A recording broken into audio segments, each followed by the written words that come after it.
It's your girl, Dr. Trina. And Pastor Troy, what's up, y'all? What's up, y'all? We're here today and we're going to be talking about hearing versus listening. Hearing versus what? Hearing versus listening. And a lot of people kind of know the definition of hearing and listening, but I think as far as communicating or when you're in a conversation, sometimes we don't really pay attention to the difference of the two. So, listening, well, I'll start with hearing. Hearing is the process, function, or power of perceived sound. It's basically being in the earshot and the opportunity to be heard. Whereas listening is to pay attention to sound, to hear something with thoughtful attention, to be alert, to catch an expected sound. That's crazy because when you think about hearing something, like that means that I can hear it and possibly even repeat it, but that doesn't mean I was listening. Absolutely. You do it all the time. So tell me what you mean by that. I do it all the time. So sometimes I think you're not listening to me. And I say, did you hear me? And you'll say, yes, I did. And I'm like, no, you didn't. And you'll repeat to me what I said. So that means you heard me. You heard the sound. You were in earshot of it. But the question is, were you really listening? So listening has a comprehension and a perception component to it that hearing doesn't have. Absolutely. When you look at the definition, it says to pay attention. It says you have to be a thoughtful process involved with it.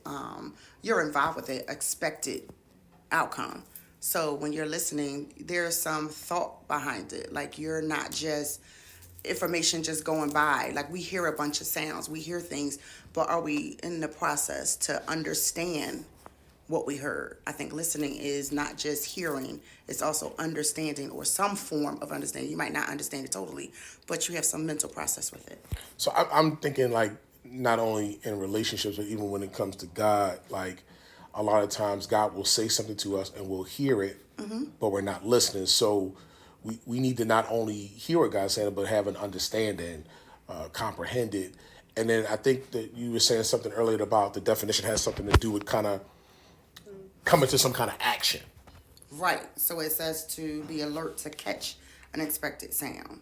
So you like when a lot of times when people are communicating, they are hearing what the person is saying, but a lot of times you're hearing just like they use in the definition of being heard or hearing, like when you're in court. So they are hearing something and you're trying to prove a point.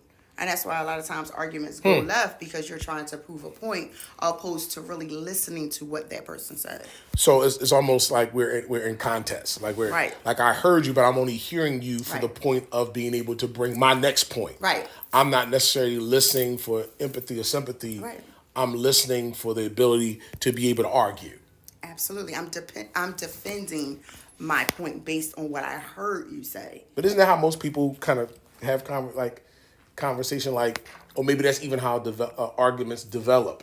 Absolutely. Is that they hear something, but listening has perception to it. So body language. So can you really listen without looking? I think that that's a component because it says to be alert, to catch the expressions of sound. So not just hearing it, but to catch the expression of sound. So that's like you said, facial expression, body language. There's so much more, verbal cues that go on with conversation. So listening has an element of looking too. So I don't think. So we've had this argument about Yes. listening, and I'll say if you're listening to me, then you ought to be looking at me, so I can really ascertain whether or not you are paying attention to what I'm saying. Absolutely. I think that you have to give full attention.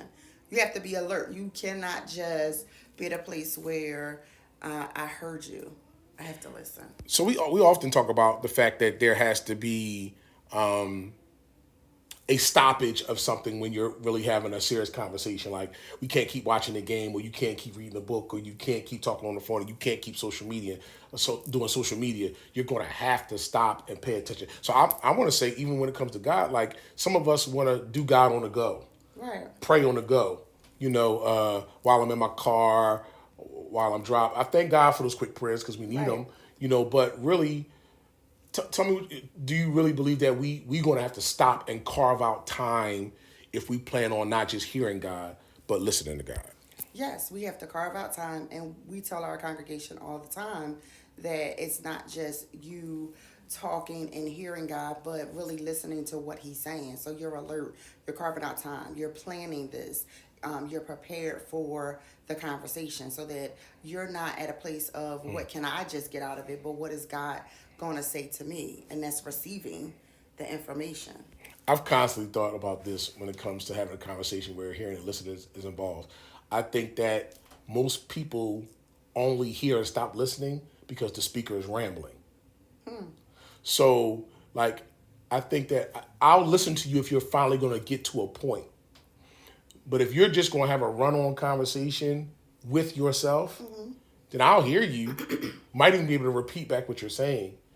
But unless you're going to bring it to a place where I get a chance to reply, or I get a chance to say something, or I get a chance to show you that I understood. Because sometimes repeating back to you with eye contact, with pace, can kind of show you I actually heard what you said. I was listening. I was listening. I was listening for the point of not just making an argument, not just coming back at you, not deflecting or being defensive, but I actually listened to you so that I could have empathy and sympathy to what you said. And then hopefully maybe some resolution or some action is going to happen with that. Do you think that's what God is expecting from us? Absolutely. And I think that He's expecting us to be listening to Him, to carve out time, to be able to repeat it back, to be able to articulate what He said to us. And you said something that was very key, I think, when you're having conversations, even with one another, that you have to be cognizant of the other person's listening skills. So their ability, you said if somebody's just rambling on, you lost me. I might not be listening now, I'm hearing you. So I think that you have to know somebody else's, but somebody else could be like all in just listening because they want the details. Where somebody else, you have to figure out like what's important to them so that you can have the conversation and they can stay in listening mode.